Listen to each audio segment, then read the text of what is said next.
अच्छा अच्छा अच्छा बेटा चालू हो गया। अच्छा अच्छा आइए, हम लोगों ने फिनॉल खत्म कर लिया था। अब श्री राम जन्मभूमि तीर्थ के लिए हमने चंदा दिया है और इसको मड़ा के रख लेंगे। ठीक है, पैसे नहीं बताए जाते, गुप्त दान दिया है। गुप्त दान है ये।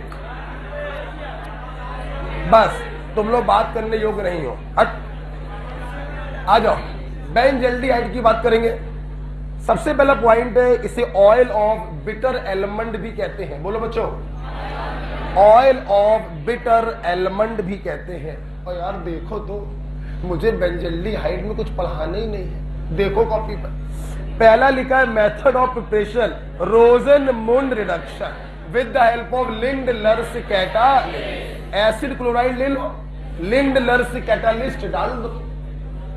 बच्चों बोलो बेटा, आपने यहां पे ले लिया बेंजोइल क्लोराइड और यहां पे डाल दिया आपने लिंडलर्स कैटालिस्ट, रिडक्शन हो जाएगा और बच्चों क्या बन जाएगा? बेंजल्डिहाइड। इसे कहते हैं रोजनमुंड रिडक्शन। कोई बच्चा मुझे बताएगा, ये ट्रिक मैंने आपको बताई थी रोजा, याद है?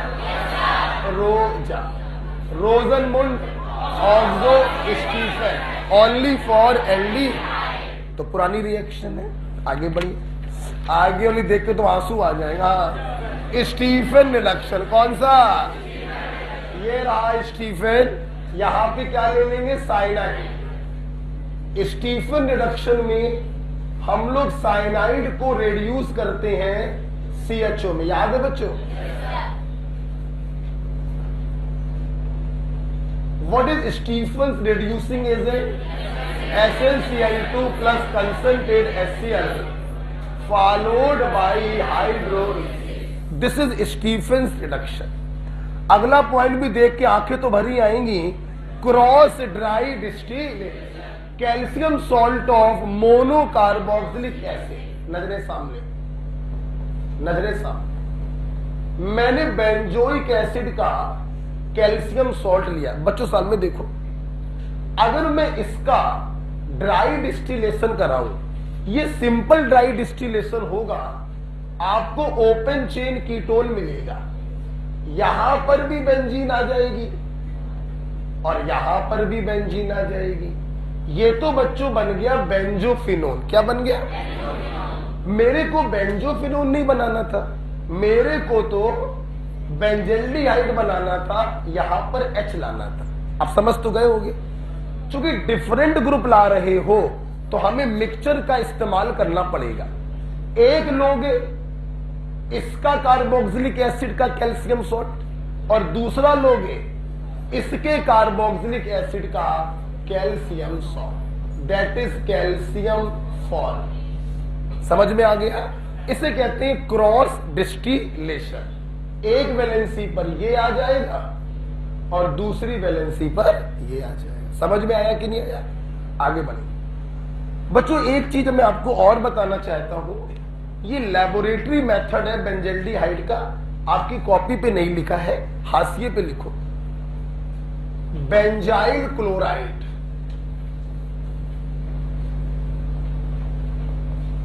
बड़ा बड़ा क्या? Benzyl chloride. इसका बच्चों हम लोग हाइड्रोलिसिस होगा कॉपर नाइट्रेट की प्रेजेंस में और हमें मिलता है benzaldehyde. This is the laboratory method.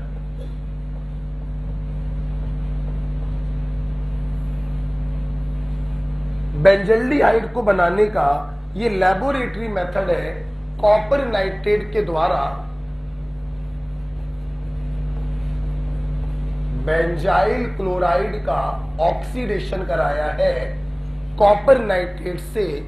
This is the laboratory method. हाशिए पे लिख लो 4 नंबर डालकर, ठीक है बच्चों। मंडे से क्या पढ़ेंगे? सॉल्यूशन। बढ़िया चैप्टर है वो भी, एक सवाल आता है उससे, ठीक है। आइए बच्चों, लोग प्रॉपर्टी में चले, हम कुछ पढ़ाएंगे नहीं, रिवाइज करो। सुनना, कार्बोनिल कंपाउंड जब आपने हमसे पढ़ा था एल्डिहाइड और कीटोन, तो मैंने उनकी प्रॉपर्टी को कुछ सेक्शंस में डिवाइड किया था। पहला था न्यूक्लियोफिलिक एडिशन, आप सिर्फ सुनिए, जो पढ़ते हैं उनको अच्छा लगेगा। Nucleophilic addition with HCl, RMgX, alcohol और सोडियम बाइसल्फाइड, जिसकी हेल्प से याद करिए हम कार्बोनिल को दूसरे फंक्शनल ग्रुप से सेपरेट करते थे। न्यूक्लियोफिलिक एडिशन ये भी देगा, HCl के साथ, ग्रिगनॉड के साथ, एल्कोहल के साथ, सोडियम बाइसल्फाइड के साथ। खत्म करें। दूसरी रिएक्शन कार्बोनिल कंपाउंड की थी nucleophilic addition followed by elimination with ammonia derivative. Hydrazine से हाइड्रोजोन, फिनाइल हाइड्रोजीन से फिनाइल हाइड्रोजोन, बोलो मत बे।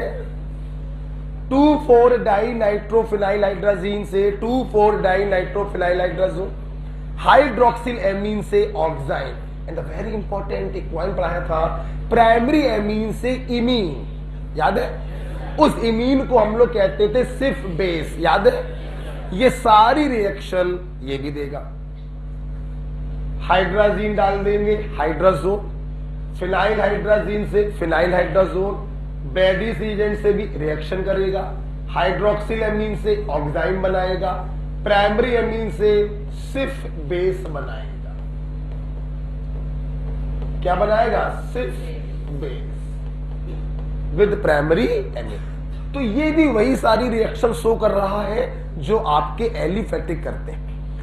तीसरी रिएक्शन हम लोगों ने पढ़ी थी ऑक्सीडेशन। ऑफ कोर्स बेंजल्डिहाइड पर फेलिंग का असर तो नहीं पड़ेगा, क्योंकि फेलिंग सिर्फ एलिफेटिक एल्डिहाइड को ऑक्सीडाइज करता है, लेकिन टॉलेंस का फर्क पड़ेगा। टॉलेंस रिएजेंट एलिफेटिक एल्डिहाइड को भी ऑक्सीडाइज करते हैं और एरोमेटिक को भी ऑक्सीडाइज करते हैं, और हमें मिलता है सिल्वर मिरर प्रेसिपिटेट। वही रिएक्शन ये भी है। अगली रिएक्शन हमने पढ़ी थी reaction due to alpha hydrogen. वो ये नहीं देगा क्योंकि इसके पास अल्फा हाइड्रोजन नहीं। लास्ट रिएक्शन हम लोगों ने पढ़ी थी कैनिजारो रिएक्शन, ये भी देगा क्योंकि इसके पास अल्फा हाइड्रोजन नहीं है। अगर इसको एल्कली में गर्म करेंगे तो ये कैनिजारो रिएक्शन देगा, इसका ऑक्सीडेशन भी होगा और इसका रिडक्शन भी होगा। किसी बच्चे को इसका, तो बच्चों बेंजल्डिहाइड की प्रॉपर्टी में हमें कुछ भी नहीं पढ़ना है। ये वो सारी रिएक्शन शो करता है जो हम लोगों ने एलिफेटिक में पढ़ी थी। मैं आपको यहां पर सिर्फ दो नई रिएक्शन पढ़ाऊंगा जो सिर्फ बेंजल्डिहाइड देता है। एक बेंजोइन कंडेंसेशन, बोलो, आवाज नहीं आ रही है। दूसरी बच्चों परकिन रिएक्शन, बोलो। ये दो रिएक्शन ऐसी हैं जो एरोमेटिक एल्डिहाइड देते हैं, एलिफेटिक एल्डिहाइड नहीं देते। ओके, तो आइए हम लोग सीधे चलते हैं एक्सक्लूसिव रिएक्शन में। पहली लिखी हुई है बेंजोइन कंडेंसेशन। कोई डाउट बच्चों किसी को?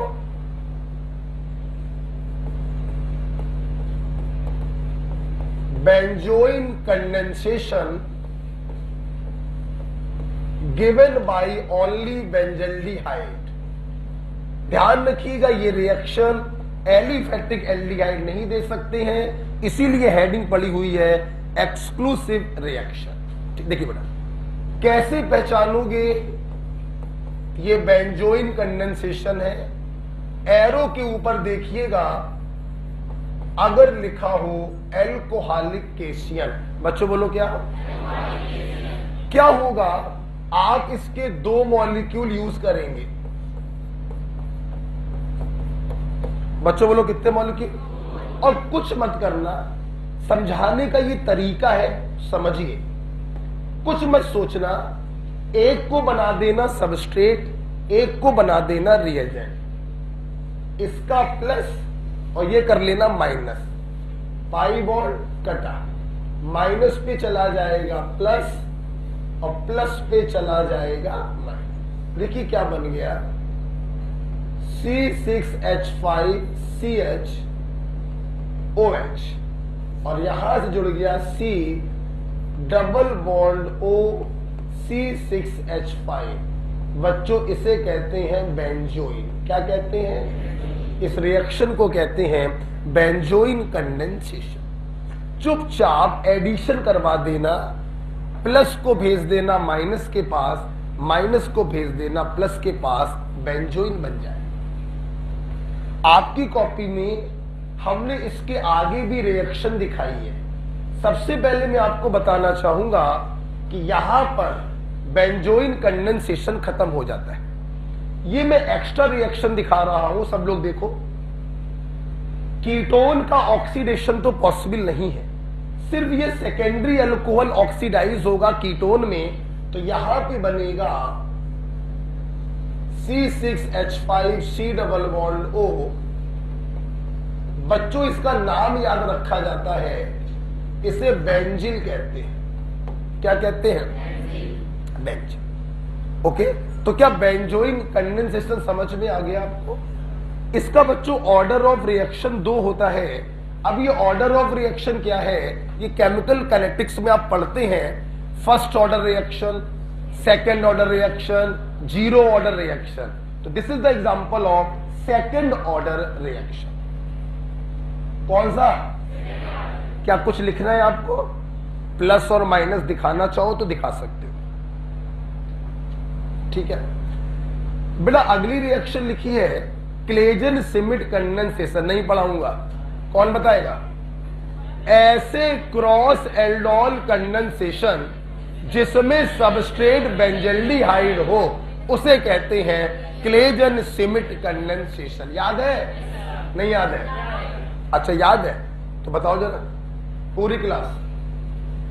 एल्डोल कंडेंसेशन में जिसका फंक्शनल ग्रुप इस्तेमाल होता है उसे सबस्ट्रेट कहते हैं, और जिसके 2 अल्फा H इस्तेमाल होते हैं वो रिएजेंट। पानी और डबल बॉन्ड से बनने वाले को कहते हैं alpha beta unsaturated carbonyl compound. Is it clear? अब अगर बेटा यहां पे सबस्ट्रेट हो जाए बेंजल्डिहाइड, दुर्भाग्यवश रिएजेंट ये हो नहीं सकता क्योंकि अल्फा हाइड्रोजन है नहीं। बेंजल्डिहाइड हो जाए सबस्ट्रेट और किसी दूसरे को ले लो एज रिएजेंट, H2O निकाल दो। ऐसे क्रॉस एल्डोल कंडेंसेशन को हम कहते हैं क्लेजन सिमिट कंडेंसेशन। ओके, आपकी कॉपी पर देखिए, बेंजल्डिहाइड के नीचे लिख दो सबस्ट्रेट S और एसिटल्डिहाइड के नीचे लिख दो R। बाकी कुछ भी करने की जरूरत आपको नहीं है, प्रोडक्ट बनाकर दिखा दिया गया। ओके, क्लियर है बच्चों? लास्ट रिएक्शन हम लोग पढ़ने जा रहे हैं परकिन रिएक्शन। साल में देखिए, डालिए इंपॉर्टेंट, अच्छी रिएक्शन है, इंपॉर्टेंट है, देखिए सब लोग। परकिन रिएक्शन में क्या होता है बच्चों, इधर देखो सब लोग।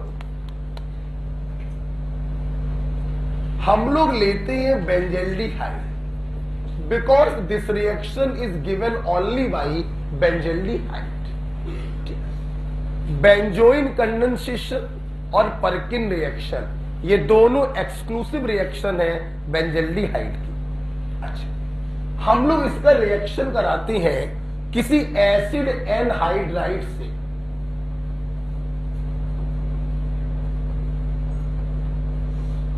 क्या ये एसिड एनहाइड्राइड है? अगर आपको ये पता करना हो ये किस एसिड का एनहाइड्राइड है तो इसकी हाइड्रोलिसिस करा दो।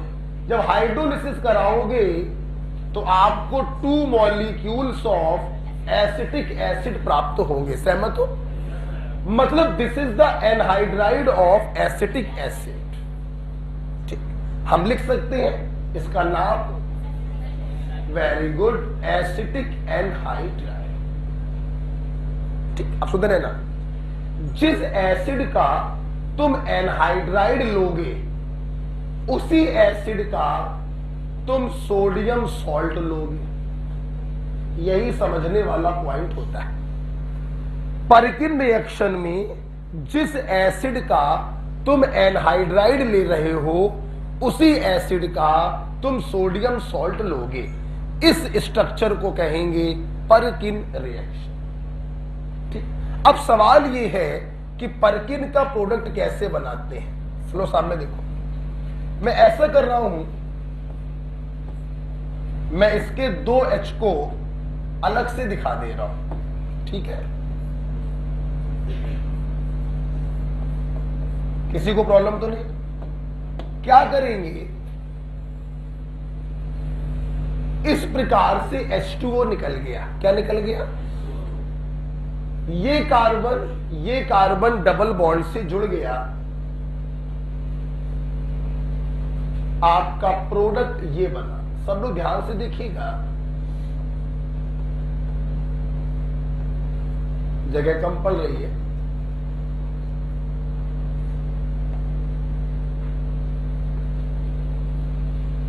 ये बना, ये जो बच्चों बनता है, अब क्या होता है कि उसी बर्तन में पानी निकला और ये है एक एसिड डेरिवेटिव, एनहाइड्राइड लिंकेज सबको दिखाई पड़ रही है।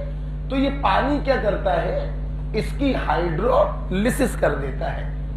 RCO का आगे वाला भाग कंस वाले H को लेकर अलग हो गया, बचे हुए भाग को बचा हुआ कंस दे दीजिए। तो ये देखो आपका प्रोडक्ट बन गया alpha beta unsaturated carboxylic acid. Alpha beta unsaturated carboxylic acid.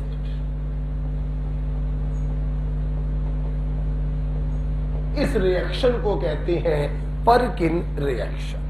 ध्यान से देखिए, बेंजल्डिहाइड की रिएक्शन जिस एसिड के एनहाइड्राइड से कराते हैं, उसी एसिड के सोडियम सॉल्ट की प्रेजेंस लेते हैं।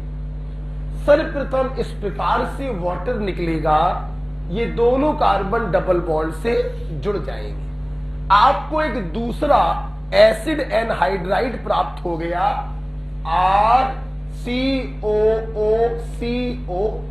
ये भी एक एसिड एनहाइड्राइड है। निकला हुआ पानी इसको हाइड्रोलाइज कर देता है और हमें alpha beta unsaturated carboxylic acid प्राप्त होता है। इस रिएक्शन को कहते हैं परकिन रिएक्शन। मैंने आपकी कॉपी पर क्या किया है बच्चों, दूसरा वाला स्टेप यहीं पर दिखा दिया है। देखिए, दिखाई पड़ रहा है? जो पानी निकला है उसको मैंने यहीं पर हाइड्रोलाइज करके दिखा दिया है। देख रहे सब लोग? तो आप चाहे अलग अलग लिख के दिखाओ, चाहे वहीं पर दिखा दो। समझ में आ गया? अगर तुम लोग को 2 बार दिखाना है तो जगह तो यार है नहीं। हाँ, एक काम कर सकते हो, ऐसा एक काम कैसे लिखोगे बताओ? हाँ, आप चाहो तो ये चीज आपकी कॉपी पर तो यहां लिखी हुई है, आप इतनी चीज को ऐसे यहां से दिखा के ऐसे कर दो, जैसे लिखना चाहो लिखो यार, कितना हम बताएं। ठीक है, मैंने दोनों स्टेप आपकी कॉपी में एक ही साथ दिखा दिए। ठीक है, अब जो करना चाहो कर लो यार।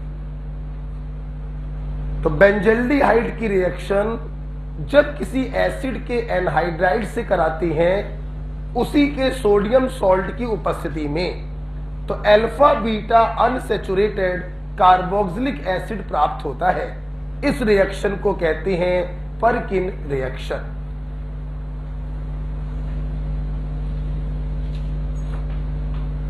ठीक है,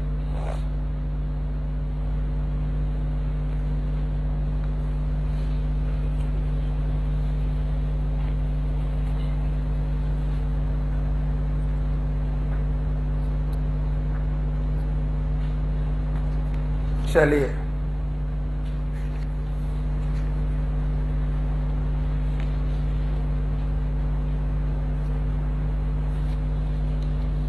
लिख लिया। आइए, तो इस प्रकार से बेंजल्डिहाइड क्या हो जाता है, खत्म हो जाता है। अब आपकी कॉपी में डब्बे के अंदर कुछ लिखा हुआ है, जरूरत तो नहीं है लेकिन फिर भी देख लीजिए। आपको याद होगा मैंने गामा हाइड्रोक्सी एसिड का हीटिंग एक्शन आपको बताया था। इंटरनल एस्टरिफिकेशन हो गया था। वहां पर मैंने आपसे कहा था अल्फा हाइड्रोक्सी एसिड को गर्म करते हैं कुछ और बनता है, बीटा हाइड्रोक्सी एसिड को गर्म करते हैं कुछ और बनता है, गामा या उसके आगे के हाइड्रोक्सी एसिड को गर्म करते हैं तो इंट्रामॉलिक्यूलर एस्टरिफिकेशन होता है। शायद किसी को याद है, मैं एक बार दिखाना चाहूंगा। ये समझ में आ गया परकिन सबको? आपको ये क्लियर है ना? आपकी कॉपी पर ये दोनों स्टेप मैंने एक साथ कर दिए। पहले आपका ये बनेगा जिसकी हाइड्रोलिसिस होगी इस वाटर के द्वारा और अल्फा बीटा अनसैचुरेटेड एसिड बन जाएगा। ठीक, अब देखिए थोड़ा रिवाइज कराते हैं आपको। जैसे मान लीजिए ये कोई कार्बोक्सिलिक एसिड है, अल्फा बीटा गामा, गामा पे मान लो OH लगा है, तो याद करिए गामा हाइड्रोक्सी एसिड हो या इसके आगे कहीं पर OH लगा हो, जब गर्म करते हैं तो इंट्रामॉलिक्यूलर एस्टरिफिकेशन होता है। कुछ याद है?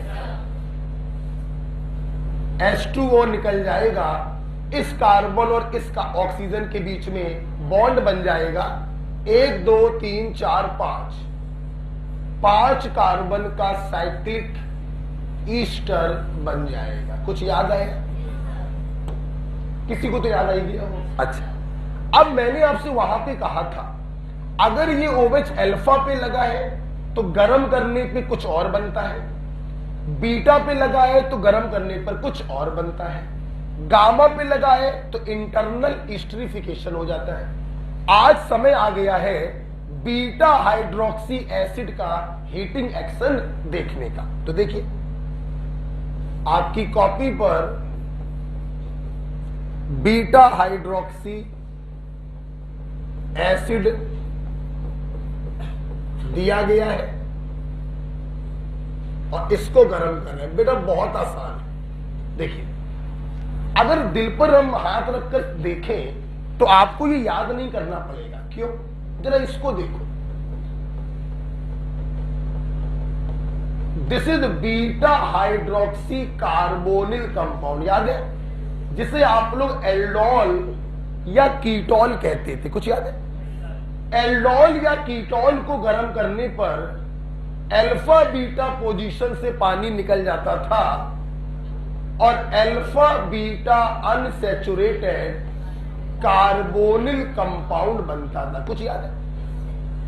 हमने वहां पे बताया था कि आखिरकार कंसंट्रेटेड H2SO4 डालने की जरूरत क्यों नहीं पड़ रही है, क्योंकि बनने वाला कंजुगेशन से स्टेबलाइज हो रहा है, डबल सिंगल डबल। इसलिए एल्डोल और कीटोल जो होते हैं ये डिहाइड्रेशन के प्रति इतने रिएक्टिव होते हैं कि कंसंट्रेटेड H2SO4 डालने की जरूरत नहीं पड़ती। दिल पे हाथ रख के बताइए इसमें और इसमें तुम्हें कुछ अंतर लग रहा है?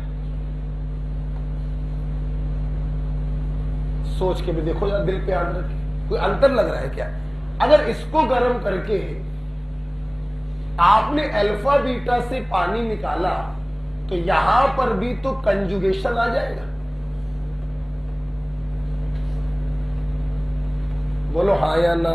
इसलिए जो heating action beta hydroxy carbonyl का होता है वही heating action beta hydroxy carboxyl का भी होता है। यहां से मिलता है alpha beta unsaturated carbonyl compound, यहां से मिलेगा alpha beta unsaturated carboxylic acid. Okay, यही लिखा हुआ है आपकी कॉपी पर, पानी हटाते हुए दिखा दो, दैट्स इट।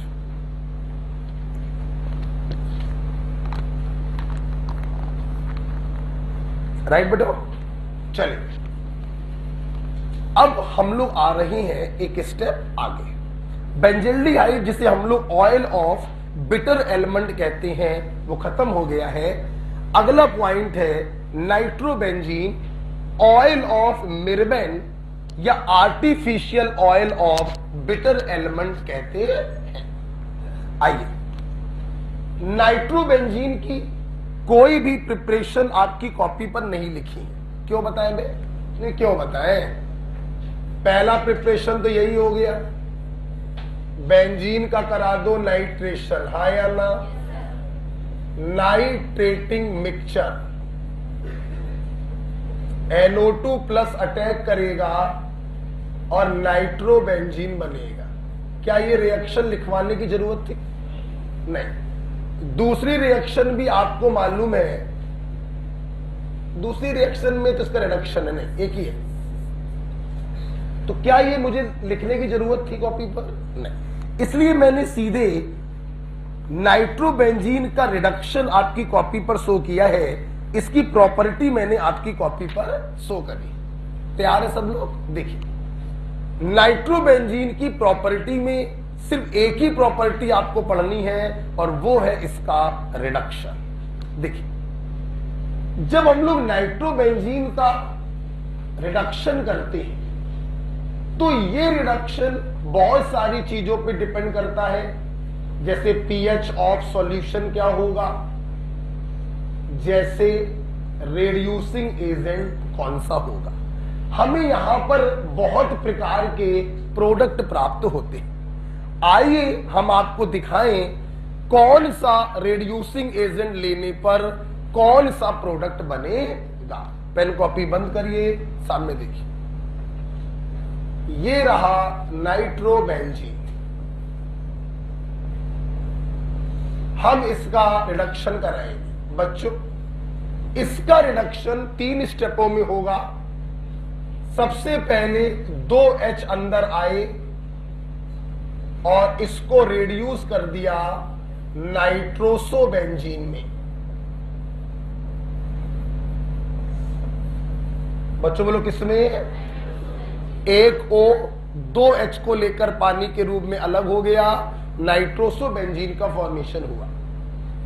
सेकेंड स्टेप में फिर से 2 हाइड्रोजनों के द्वारा इसका रिडक्शन हुआ, पाई बॉन्ड कटा, एक H इधर एक H इधर, फॉर्मेशन हो गया फिनाइल हाइड्रोक्सिल एमीन का। फिनाइल हाइड्रोक्सिल एमीन का। बच्चों, क्या इसका नाम आप नहीं कर पाओगे?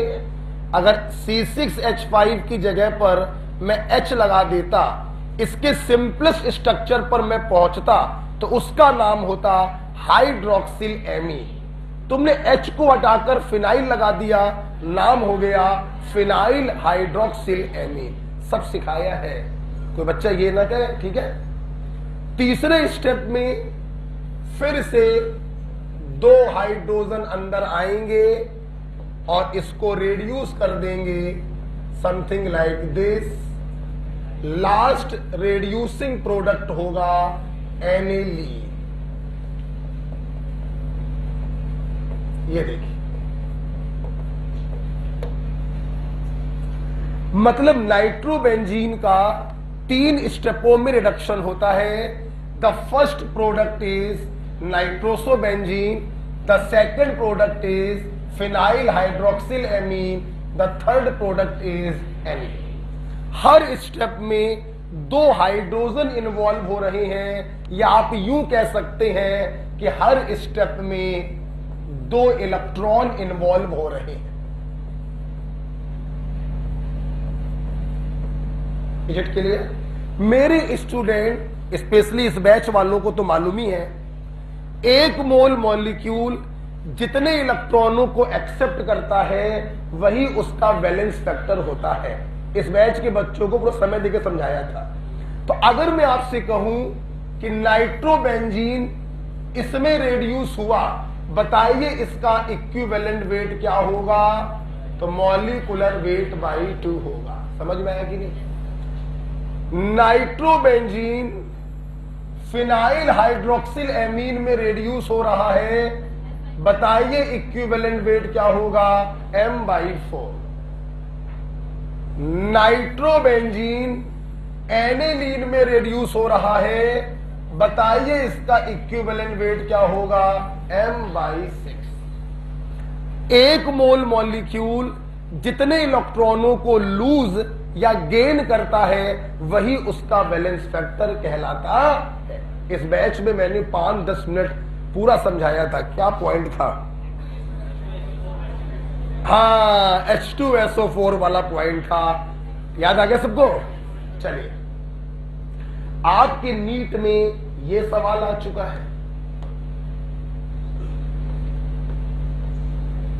ये नाइट्रोबेंजीन एनिलीन में रेड्यूस हुआ, बताइए इसका इक्विवेलेंट वेट क्या होगा? Molecular weight by 6। ओके बेटा, आइए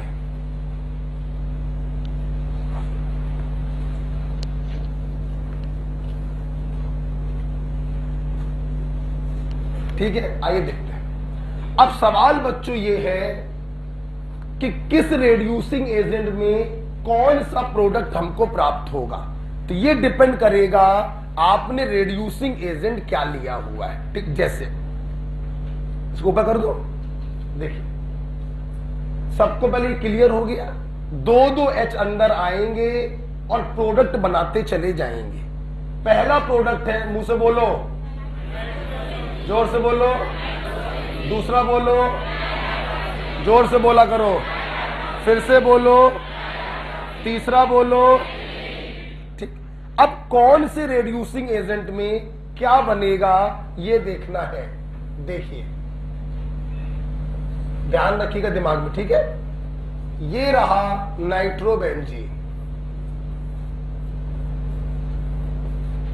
आइए, पहला रेड्यूसिंग एजेंट ले लिया Fe+HCl या टिन प्लस HCl या hydrogen in presence of nickel. रटा हुआ है पूरी क्लास को। NO2 ग्रुप रेड्यूस इनटू, याद है।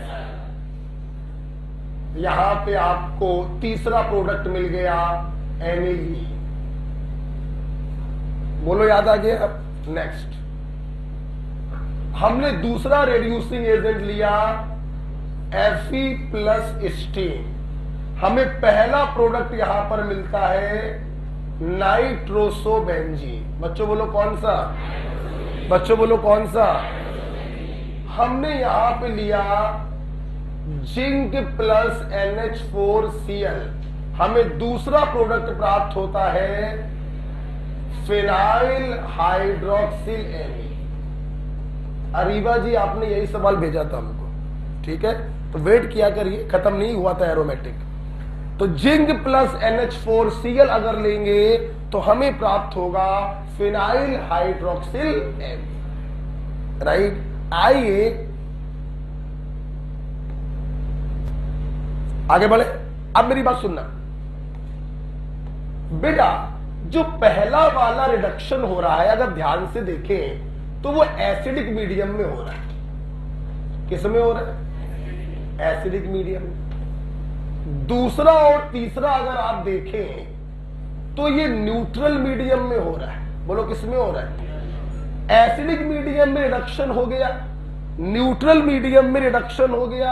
अब लास्ट बचा एल्केलाइन मीडियम में। बोलो किस में? मेरी बात सब लोग सुनेंगे। एल्केलाइन मीडियम में बच्चों क्या होता है, ये जो आपने 3 प्रोडक्ट बनाए थे, ये इन 3 प्रोडक्ट में कपलिंग रिएक्शन हो जाती है। कपलिंग रिएक्शन का मतलब होता है इनके 2 मॉलिक्यूल आपस में जुड़ जाते हैं और हमको डिफरेंट प्रोडक्ट प्राप्त होते हैं। राइट, तो सुनिएगा, in alkaline medium what happens, coupling takes place. बच्चों बोलो क्या हो जाती है? कपलिंग रिएक्शन हो जाती है। सुनिएगा सब लोग, नाइट्रोबेंजीन में सिर्फ एक क्वेश्चन आता है और वो है उसके रिडक्शन के ऊपर। बहुत भयानक इंपॉर्टेंट है, इसीलिए आराम से देखिए। सिर्फ रिडक्शन लिखा है कॉपी पर, देख लो। नाइट्रोबेंजीन की कोई दूसरी प्रॉपर्टी नहीं लिखी होगी, सिर्फ लिखा होगा रिडक्शन। ठीक, आ जाओ, चलो आ जाओ, सीधे बताना उत्तर। Nitrobenzene with Fe+HCl, nitrobenzene with Fe plus steam, nitrobenzene with zinc plus LH4Cl है, फिनाइल हाइड्रोक्सिल एमीन। समझ में आ गया? अब बेनिफिट लग रहा है आपको? अब देखते हैं कपलिंग कैसे होती है। सुनिए सुनिए सब लोग। हमारा पहला प्रोडक्ट था नाइट्रोसोबेंजीन, हाँ या ना, और दूसरा प्रोडक्ट था फिनाइल हाइड्रोक्सिल एमीन।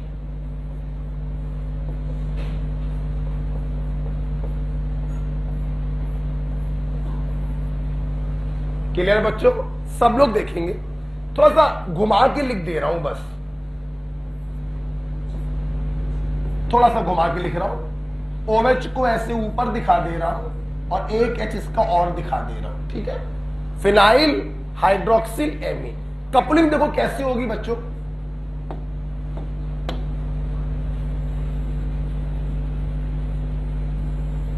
H2O बाहर चला गया, बोलो हाँ या ना। H2O बाहर चला गया, ये N इस N के साथ डबल बॉन्ड से जुड़ गया। सोचिएगा, फील करिएगा सब लोग। नीचे मत देखिए बिल्कुल भी, आप सब लोग ऊपर देखिए।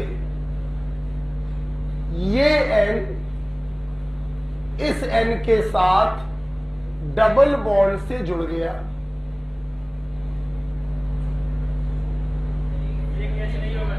क्या बेटा?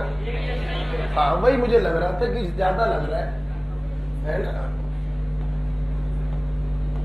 एक मिनट बच्चों, एक मिनट। अब ठीक है, सुनो बेटा। तो यहां पर भी नहीं होगा, है ना? सामने सब लोग देखेंगे। देखा बेटा, हमने फिनाइल हाइड्रोक्सिल एमीन को थोड़ा स्टाइलिश तरीके से लिख दिया। O का हमें H लेना था और N का हमें H लेना था, थोड़ा स्टाइलिश तरीके से लिख दिया। हमने इस प्रकार से वाटर को हटा दिया। समझिएगा मेरी बात। ये N इस N से डबल बॉन्ड से जुड़ा, लेकिन इसकी वैलेंसी तो एक ही फ्री हुई है। अगर आपने डबल बॉन्ड से जोड़ दिया तो ये भड़बड़ा जाएगा। तो होगा क्या, ये इस नाइट्रोजन को कोवलेंट को छोड़ देगा और कोऑर्डिनेट बॉन्ड से जुड़ जाएगा। बात क्लियर? अब देखिए, इसकी वैलेंसी पर कोई फर्क नहीं पड़ा। 3 बॉन्ड बना सकता है नाइट्रोजन, 3 ही बॉन्ड बनाए हैं और अपने लोन पेयर को डोनेट कर दिया। ठीक है? तो पहले प्रोडक्ट और दूसरे प्रोडक्ट में कपलिंग रिएक्शन हुई, वाटर बीच से निकल गया और एक ऐसा कंपाउंड बन गया जिसका नाम है एजोबेंजीन। में तुमने O लगा दिया है, नाम बन गया एजॉक्सीबेंजीन। अगर इसका फिर से रिडक्शन कराएं तो H2O निकल जाएगा और ये एजोबेंजीन में बदल जाएगा।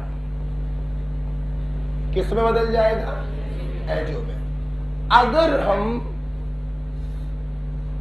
इस एजोबेंजीन का फिर से रिडक्शन कराएं, पाई बॉन्ड कटेगा, एक H मिल जाएगा, हमें मिलेगा हाइड्रेजोबेंजीन। बोलो बच्चों, बोलो। एजॉक्सीबेंजीन ये तो पुराना है, एजोबेंजीन, और ये है हाइड्रेजोबेंजीन। एजोबेंजीन में ये क्या हुआ है? किसने किया ये? हमसे हुआ। पानी जरा ले आओ, पानी लेकर नहीं आया। ठीक है, चालू हो गया, चल रहा है बड़ा। पानी ले आओ जरा। तो चलो वहीं बैठे रहो, क्या दिक्कत है? वहीं बैठी रहो। अच्छा बैठो। गिरा तो पैसे ले लेंगे अब की बार, चाहे हमसे गिरे पैसे तुमसे लेंगे। सुनो, तो मैं फिर से एक बार बोलना चाहूंगा, थोड़ा सा गिर पड़ा था मोबाइल, कि अपन लोगों ने एसिडिक मीडियम में रिड्यूस किया, एनिलीन में, न्यूट्रल मीडियम में 2 पड़े Fe प्लस स्टीम, तो नाइट्रोसोबेंजीन मिला, और जिंक प्लस NH4Cl, तो N फिनाइल हाइड्रोक्सिल एमीन मिला। अब बात करते हैं एल्कलाइन मीडियम की। एल्कलाइन मीडियम में पहले प्रोडक्ट और दूसरे प्रोडक्ट के बीच में कपलिंग होती है और हमें 3 डिफरेंट प्रोडक्ट प्राप्त होते हैं, दैट इज एजॉक्सीबेंजीन, एजोबेंजीन और हाइड्रेजोबेंजीन। अब कौन सा मिलेगा? बहुत ज्यादा भरनाते हो मेरे भाई।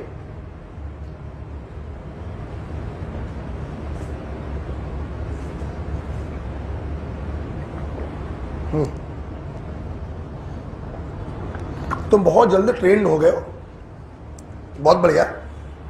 सुनो, तुम बहुत ही अच्छे हो, चाय ले आओ। सुनो, अच्छी वाली लेके आना अपना, ठीक है। अब सुनो, अब एल्कलाइन मीडियम में अपन को इन तीनों में से कोई एक प्रोडक्ट मिलना है। कौन सा मिलेगा? अगेन ये डिपेंड करेगा कि रिड्यूसिंग एजेंट क्या लिया है। तो आइए, यहां पे एक ट्रिक है। आओ अब सो जाएं लिपट कर, चिपक कर नहीं। मैं बात वैसे एक ही है, दोनों सिनोनिम्स हैं। अब लिपट कर बोलो या चिपक कर बोलो, ठीक है। देखिए, आओ से बन गया एल्कलाइन मीडियम में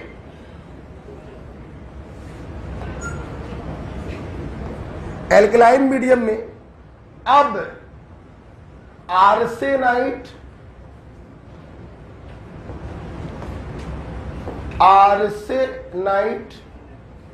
सो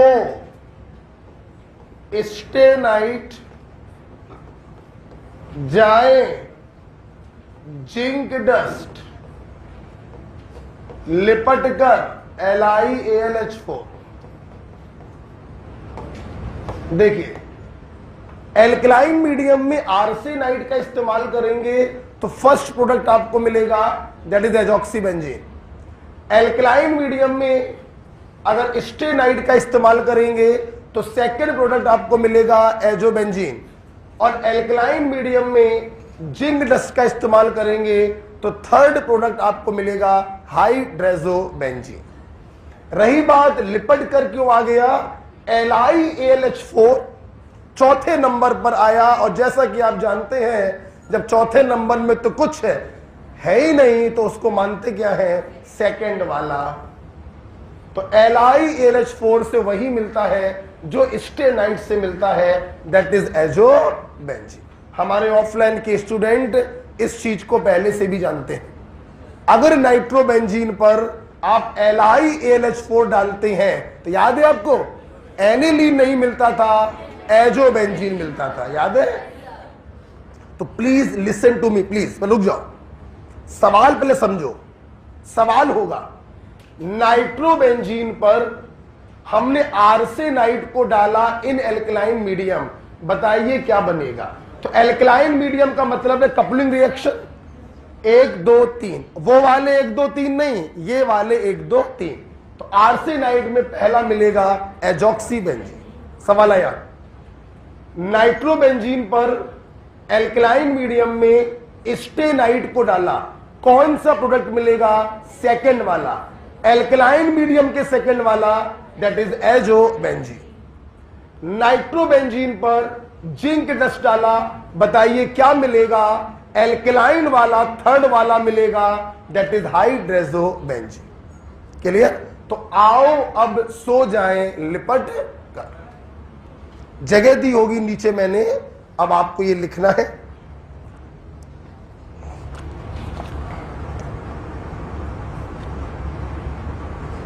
सब कुछ बहुत सुंदर लिखा हुआ है, बस आप लोग इसको लिख लीजिए। आर्सेनाइट में पहला मिलेगा, स्टेनाइट में दूसरा मिलेगा, जिंक डस्ट में तीसरा मिलेगा। बहुत इंपॉर्टेंट चीज पढ़ रहे हैं आप, रिडक्शन ऑफ नाइट्रोबेंजीन।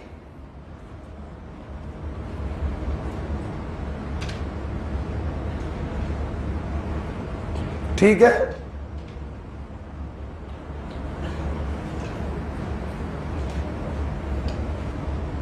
ये सब लिखा हुआ है, बस ट्रिक लिखनी है आपको।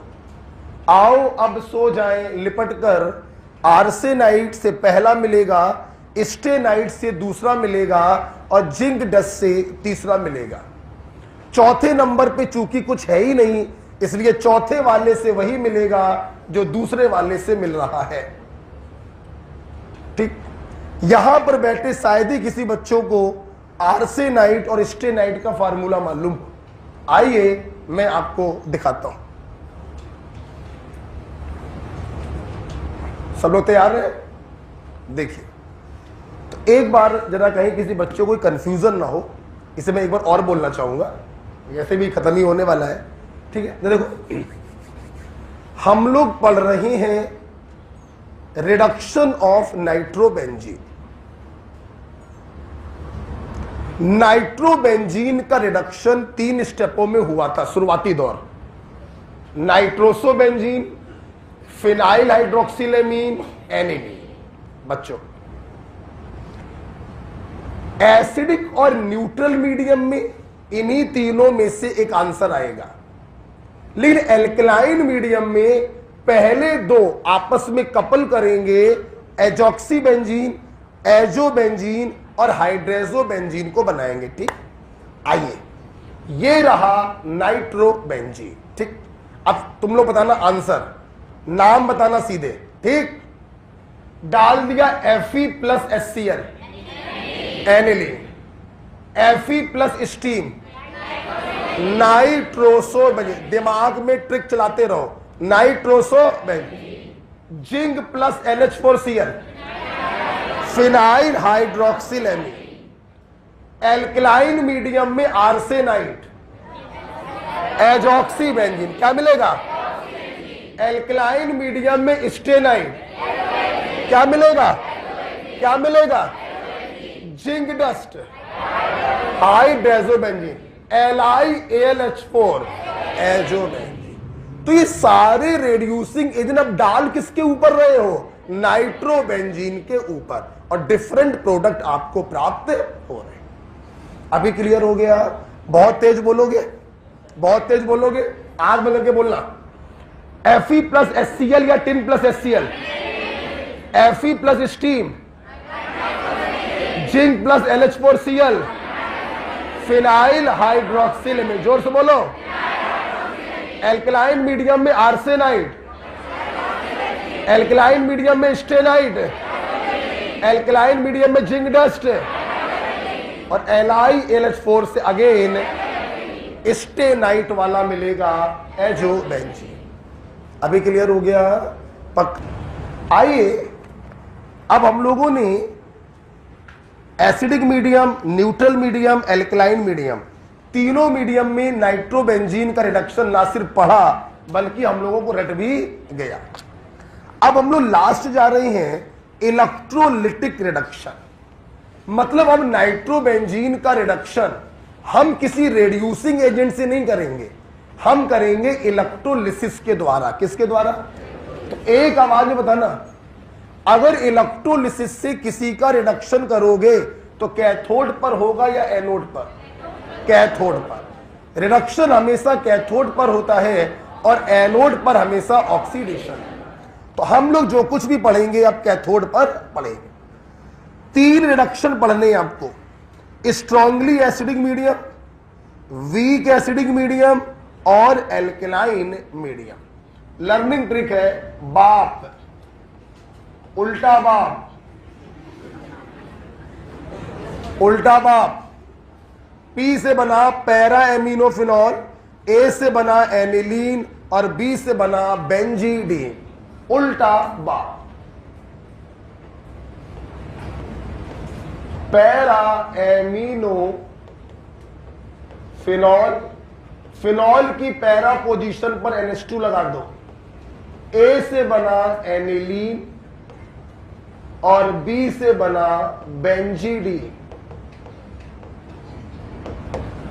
बेंजीडीन कुछ नहीं है बच्चों, बाईफिनाइल बनाइए और इनकी पैरा पोजीशन पर NH2 लगा दीजिए। This is benzidine. उल्टा बाप। स्ट्रॉन्ग एसिडिक मीडियम में para aminophenol, weak acidic medium में एनिलीन और एल्कलाइन मीडियम में बेंजीडीन। ध्यान रखिए इलेक्ट्रोलिटिक रिडक्शन में न्यूट्रल मीडियम नहीं है, स्ट्रॉन्ग एसिडिक मीडियम है, वीक एसिडिक मीडियम है और एल्कलाइन मीडियम। खत्म करें, नाइट्रोबेंजीन का रिडक्शन खत्म होता है। तुम्हारी कॉपी पर एक लिखा हुआ है selective reduction of meta di nitrobenzene. Meta di nitrobenzene का selective reduction by ammonium sulphide. दोनों NO2 में से किसी एक NO2 को आप NH2 में रेड्यूस कर दो। This is called selective reduction, question asked in AIIMS.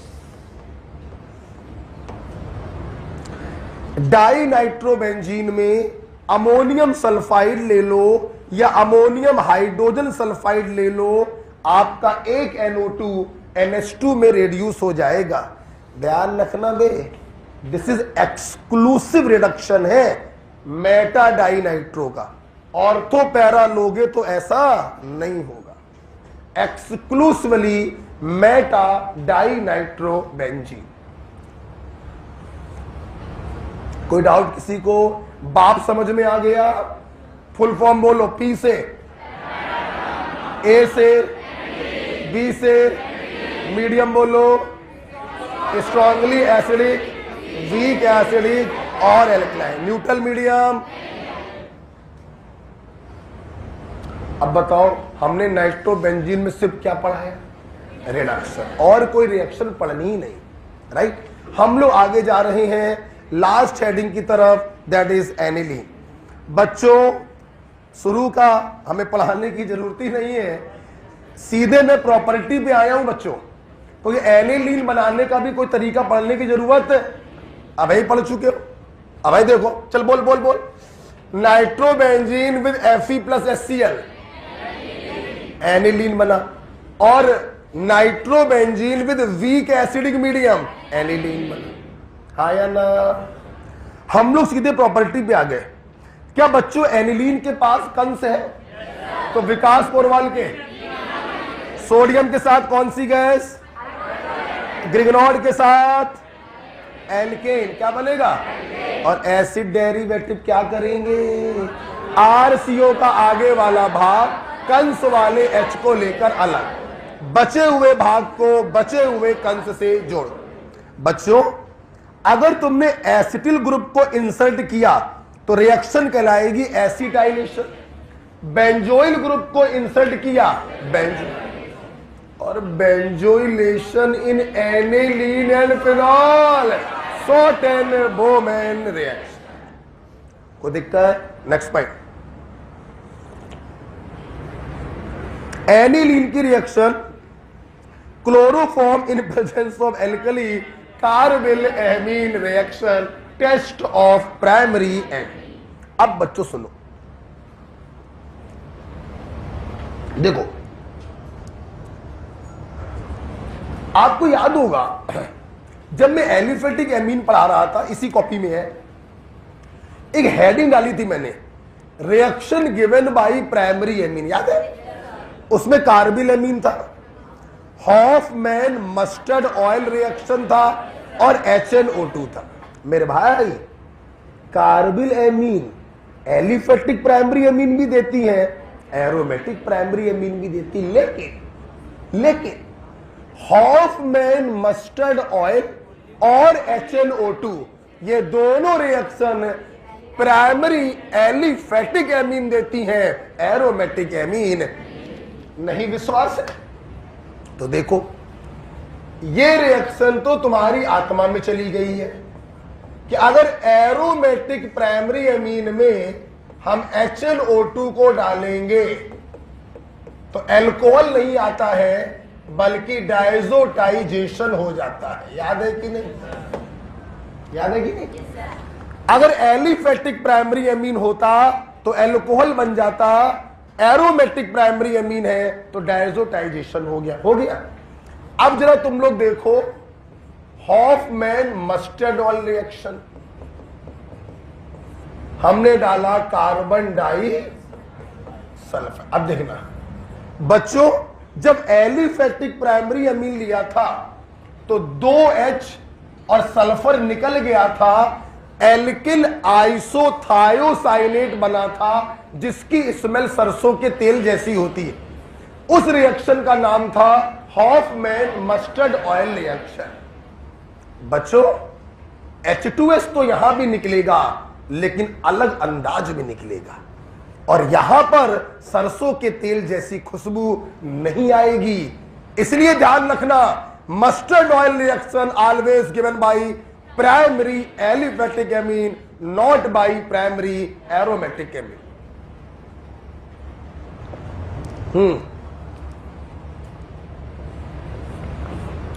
Aliphatic में एक ही मोल से पानी H2S निकला था, यहां पर 2 मोल से H2S निकलेगा।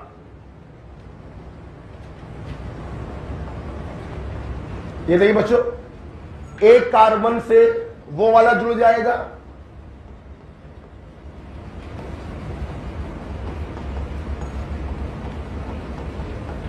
और दूसरी वैलेंसी से ये वाला जुड़ जाएगा।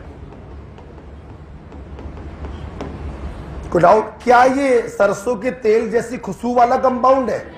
सरसों की तेल जैसी खुशबू वाला कंपाउंड होता था एल्किल आइसोथायोसाइन, जबकि यहां तो कुछ और बन रहा है। समझ में आ रहा बॉय? सवाल है इसका नाम क्या? आओ, इसका नाम क्या है? बोलो बे। O/S, थायो यूरिया। अब थायो यूरिया में एक एक H हटाकर फिनाइल ग्रुप लगा दिया, N, डाई फिनाइल थायो, ये इसका नाम है। क्लियर? तो बच्चों, क्या आपको सरसों की तेल जैसी खुशबू आई? नहीं आई। नेक्स्ट पॉइंट, अगली रिएक्शन भी जो मैंने जल्दी में लिखा था वो भी लिखी हुई है। एनिलीन के ऊपर NaNO2 प्लस HCl को डालोगे तो डाइजोनियम क्लोराइड का फॉर्मेशन होगा। इस रिएक्शन को कहते हैं डाइएजोटाइजेशन रिएक्शन। अब जरा सुनिए, एक ऐसी बात जो मैंने पहले आपको नहीं बताई, आज समय आ चुका है बताने का। देखिए, याद करिए, जब एल्कोहल पढ़ा रहा था तो एक चीज मैंने कही थी, बाद में बताऊंगा, अब वो समय आ गया है।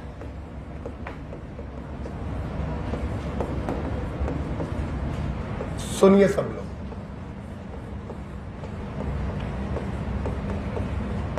ये बना, इस रिएक्शन को कहते हैं डायजोटाइजेशन रिएक्शन। यूजुअली क्या होता है डायजोटाइजेशन रिएक्शन में, जो एसिड होता है वो एक्सेस में होता है।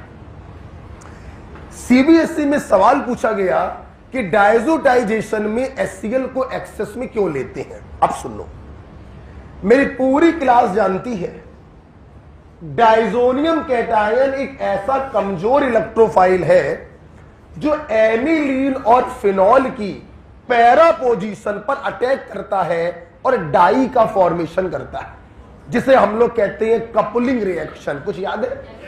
अब सुनना बच्चों, सुनना, बर्तन में एनिलीन पड़ा, ठीक, तुमने NaNO2 और HCl को डाला, NH2 बदल गया डायजोनियम क्लोराइड। अब सुनना, उसी बर्तन में डायजोनियम क्लोराइड और उसी बर्तन में एनिलीन, ये दंड से क्या करेगा, इसकी पैरा पोजीशन पर अटैक कर देगा और डाई का फॉर्मेशन करेगा, मतलब कपलिंग रिएक्शन हो जाएगी।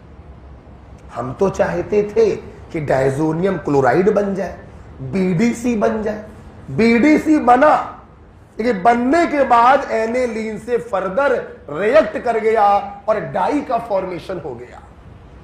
ये तो पूरा खेल चौपट हो गया, पैसे की बर्बादी हो गई। क्या किया जाए? सुनना, हम एसिड को ले लेते एक्सेस में। एक्सेस वाला एसिड क्या करता है, अगर ये एनिलीन थोड़ा बहुत बच गया है चूंकि ये बेसिक होता है, बेस प्लस एसिड बराबर सॉल्ट।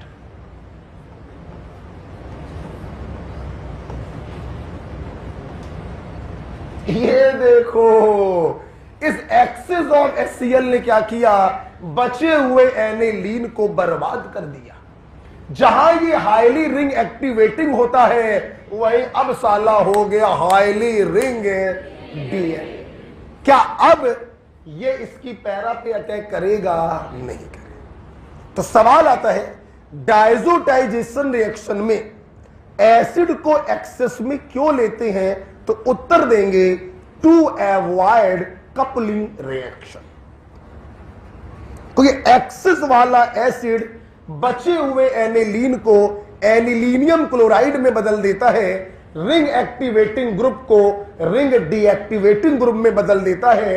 अब ये इसकी पैरा पोजीशन पर अटैक नहीं कर पाएगा। ओके, तो हम बताना चाहेंगे, हाशिए भी लिखिए,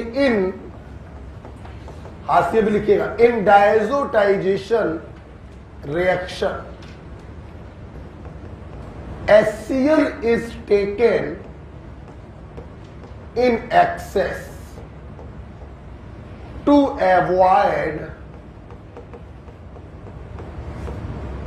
coupling reaction between formed BDC and left aniline। क्या मेरी क्लास को लैंग्वेज समझ में आ गई? बने हुए बीडीसी और बचे हुए एनिलीन के बीच में कहीं कपलिंग रिएक्शन ना हो जाए, इसलिए हम एसिड को एक्सेस में लेते हैं। और जहां पर तुम ये लिखोगे हाशिए में, उसी के नीचे ये दिखा देना कि कैसे रोकेगा ये।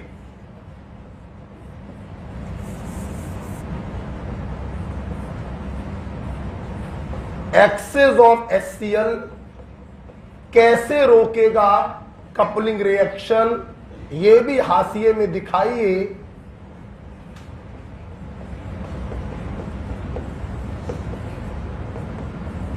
ठीक है,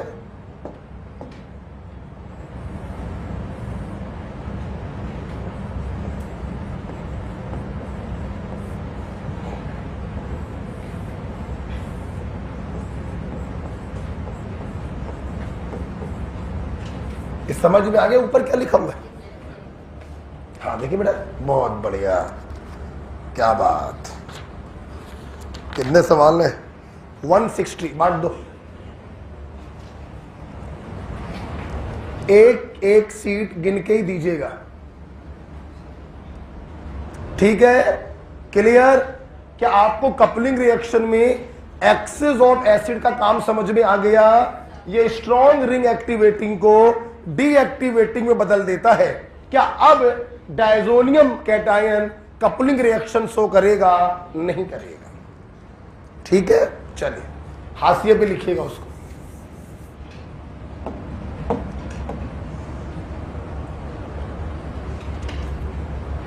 ठीक, क्या मैं आगे बढ़ूं? डायजोटाइजेशन रिएक्शन में एसिड को एक्सेस में क्यों लेते हैं? To avoid coupling reaction between formed BDC and left aniline. कैसे रोकता है ये कपलिंग रिएक्शन? एनिलीन को एनिलीनियम क्लोराइड में बदल देता है, स्ट्रॉन्ग एक्टिवेटिंग को स्ट्रॉन्ग डीएक्टिवेटिंग में बदल देता है। अब कपलिंग रिएक्शन नहीं। ठीक है बच्चों, नेक्स्ट पॉइंट आइए। अब मैं अपने छात्रों को हटाने जा रहा हूं इसको। देखिए, अच्छा ऐसे कर दिया मैंने, ऐसे आएगा। अच्छा सुनना बेटा, फिर गिराया। सुनना बच्चों, सबसे पहले मैंने आपको यह बताया कि हम लोग डायजोटाइजेशन में कपलिंग को कैसे रोकते हैं। अब मैं आपको बताना जा रहा हूं कि डायजोनियम क्लोराइड की कुछ कपलिंग रिएक्शन मैं यहीं पर दिखा दे रहा हूं। ठीक है, जैसे डायजोनियम क्लोराइड बीडीसी की 3 कपलिंग रिएक्शन है, लर्निंग ट्रिक है। एडीपी बोलो, बायो पढ़ते हो, adenosine diphosphate, ADP ATP. ADP पीला मक्खन ओए, मक्खन पीला होता है ना, पीला पीला मक्खन ही होता है, पीला मक्खन ओए, इस पे बड़ी बहस हो जाती है। एडीपी पीला मक्खन ओए, तो यहां पर ध्यान दो सब लोग, अगर डाइजोनियम क्लोराइड कपलिंग रिएक्शन करता है एनिलीन के साथ, बोलो भाई किसके साथ? बच्चों तुम लोग ध्यान रखना, डाइजो टेंशन यहां पे खत्म हो गया था, ये मैं वहीं पर कुछ कपलिंग रिएक्शन दिखा दे रहा हूं, ठीक है? सुनना, इधर देखो, अगर बीडीसी ने कपलिंग किया एनिलीन के साथ, आपको याद होगा कपलिंग रिएक्शन से डाई बनती है, क्या बनती है? इस डाई को कहते हैं येलो डाई। पीला से क्या बना? Yellow die. अगर बीडीसी ने कपलिंग किया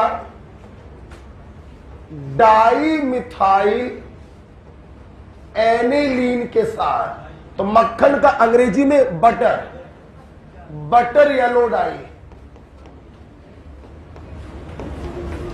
कौन सी? बटर। और अगर कपलिंग रिएक्शन हुआ फिनॉल के साथ, तो ओए ऑरेंज या रेड डाई। क्लियर? एडीपी पीला मक्खन ओए, एनिलीन के साथ कपलिंग कराओगे तो येलो डाई मिलेगी, डाई मिथाइल एनिलीन के साथ कराओगे बटर येलो डाई मिलेगी, और फिनॉल के साथ कराओगे ऑरेंज डाई मिलेगी। मुझे अपने नोट्स पे बहुत कॉन्फिडेंस है।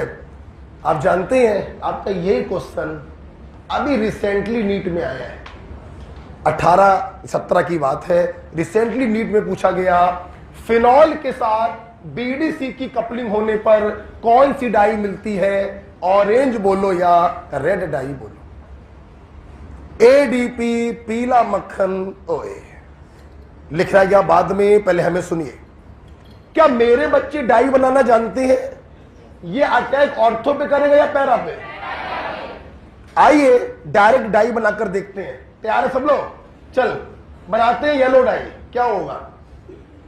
ये रहा डाइजोनियम कैटायन, बोलो, जो पैरा पोजीशन पे अटैक करेगा एनिलीन के। ये लो भैया, ये बन गया येलो डाई।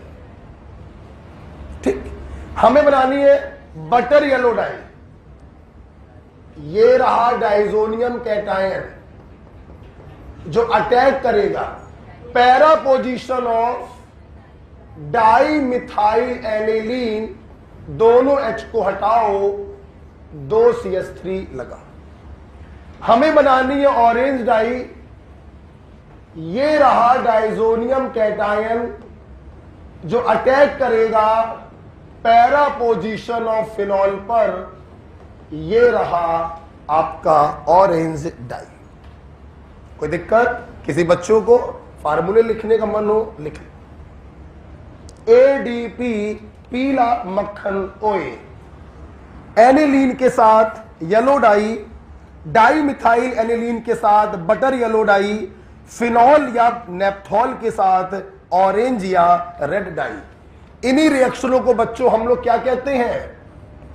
Coupling reaction. यही रिएक्शन क्या कहलाती है? Coupling reaction. ठीक है, नेक्स्ट। पीला मक्खन ओए, मक्खन पीला ही होता है, पीला मक्खन ओए, yellow die, butter yellow die और ऑरेंज डाई। ठीक है, मैंने आपको यह भी पढ़ाया था फिनॉल में, ये कलर्ड क्यों होते हैं? Due to excessive conjugation. ये भी देखो, लाओ ये भी दिखा दे, किसी एक में दिखा दे रहे, यही तो बेंजीन है। देखो कितना भयानक कंजुगेशन है। देखो, double single double single double single double single double single double single double single double single, दोनों बेंजीन एजो लिंकेज से होती हुई एक दूसरे के साथ कंजुगेशन में होती हैं, इतना भयानक कंजुगेशन होता है जिसके कारण ये कलर्ड होते हैं और डाई में इस्तेमाल किए जाते हैं। ओके, तो इनके कलर होने का रीजन है एक्सेसिव कंजुगेशन। आगे बढ़िए। एनिलीन का रिएक्शन, लास्ट रिएक्शन लिखी है फॉर्जीन गैस के साथ, हटा दें इसको, ठीक है। एनिलीन का रिएक्शन फॉर्जीन गैस के साथ। What is phosgene gas? Carbonyl chloride. नहीं मालूम है? HCl निकल गया, फिनाइल आइसोसाइनेट। बच्चों, आपकी कॉपी में इसके आगे जो लिखा है वो last step of Hofmann hypobromide reaction लिखा हुआ है, दैट इज एल्कलाइन हाइड्रोलिसिस। क्या बताने की जरूरत है मेरे को? अगर आप इसकी हाइड्रोलिसिस कराते हैं एल्कलाइन मीडियम में, this is the last step of, बोल दिया करो, हॉफमैन हाइपोब्रोमाइड रिएक्शन। कुछ याद आया?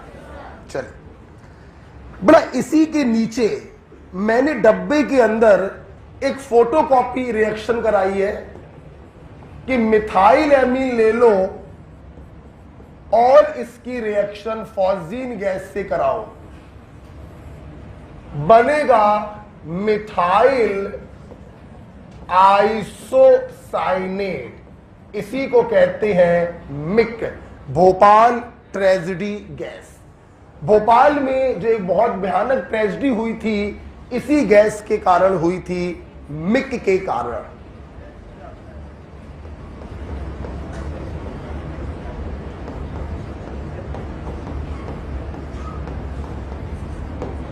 ओके, आइए।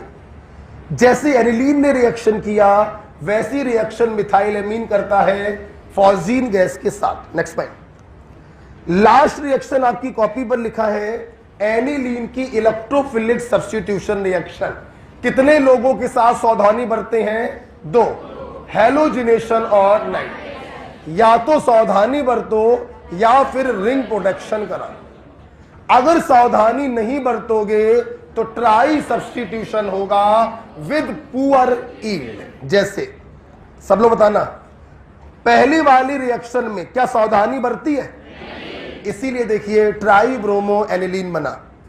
क्या दूसरे वाले में सावधानी बरती? नहीं, इसीलिए देखिए ऑक्सीडाइज प्रोडक्ट मिला। भाई जी, कंसंट्रेटेड HNO3 में मैंने बताया था आपको, ट्राई सब्स्टिट्यूटेड प्रोडक्ट बिल्कुल नाक मात्र का मिलता है। कंसंट्रेटेड HNO3 खुद एक पावरफुल ऑक्सीडाइजिंग होता है जो बेंजीन रिंग को ऑक्सीडाइज कर देता है, ऑक्सीडाइज प्रोडक्ट। क्या तीसरे वाले में सावधानी बरती है? Dilute HNO3 temperature less than 20 degree से। अब देखो तीसरे वाले में मेरे छात्रों ने कुछ नया देखा होगा कॉपी पर, देखो वही नया दिखाने जा रहे हैं। तुमने सावधानी तो बरती, फिर भी देखिए दुर्घटना हो गई। कैसी? देखिए, आप सावधानी बरत रहे हैं तो आपने ये सोचा NH2 एक OPD ग्रुप होता है, हमें ऑर्थो मिलेगा और हमें मेनली पैरा मिलेगा। बोलो हाँ या ना? मेरी बात ध्यान सुनना। एनिलीन में आपने सावधानी बरती ड्यूरिंग नाइट्रेशन, फिर भी देखिए कुछ बदतमीजी हो गई। हमें विश्वास था ऑर्थो और पैरा वाला मिलना चाहिए, लेकिन कॉपी पर देखिए ऑर्थो वाला तो नेग्लेजिबल है, मेटा वाला 47% है। तो बच्चे सवाल यही पूछते हैं कि साला ये मेटा पर कैसे आ गया?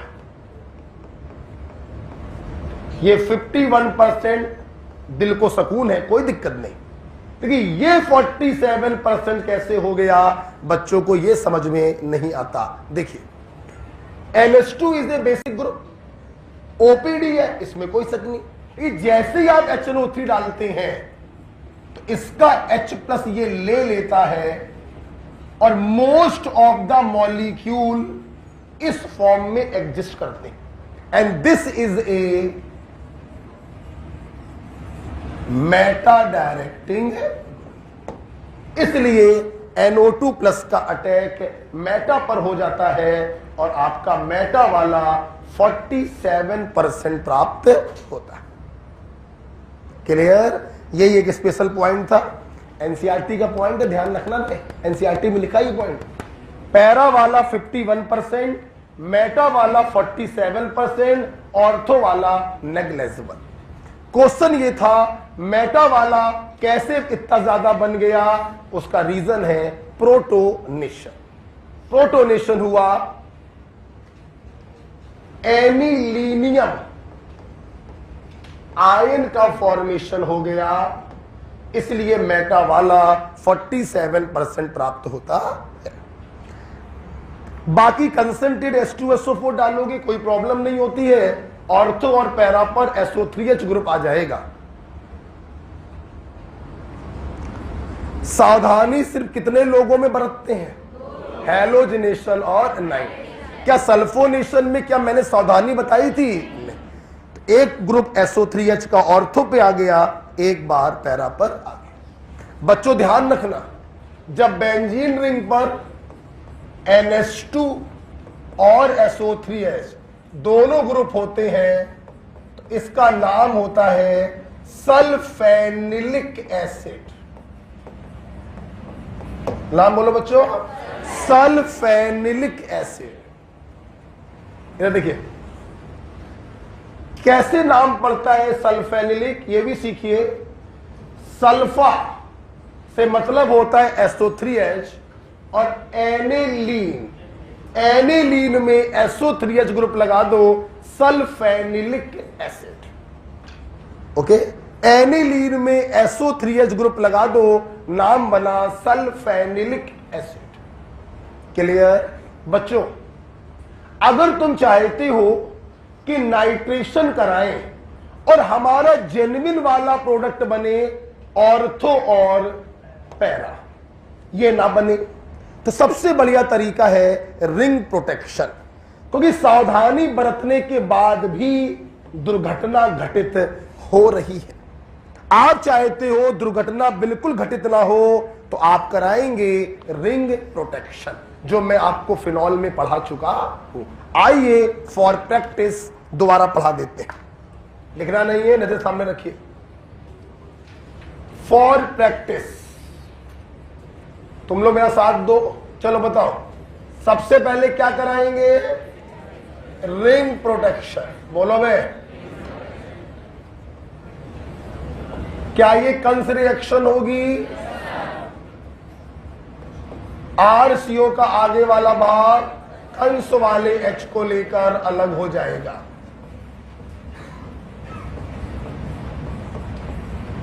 बच्चों क्या रिंग का प्रोटेक्शन हो गया?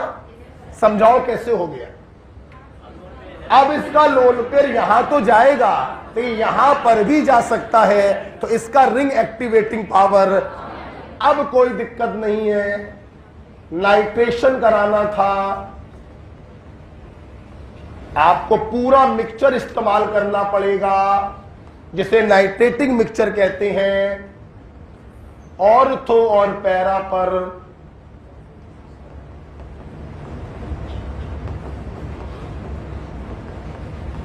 ऑर्थो पर भी आएगा, और बोलो बे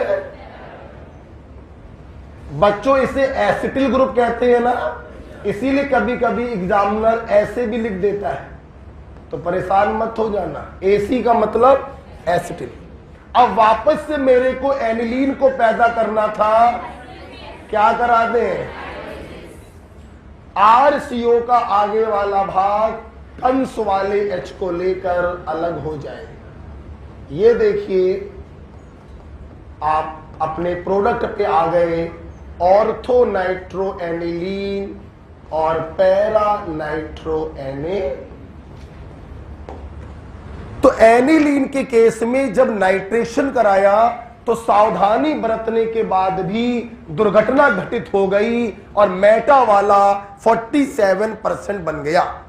अगर उससे बचना चाहते हो तो सर्वप्रथम कराइए रिंग प्रोटेक्शन। Good out. और अब समय आ गया है थोड़ा मुस्कुराने का। यस,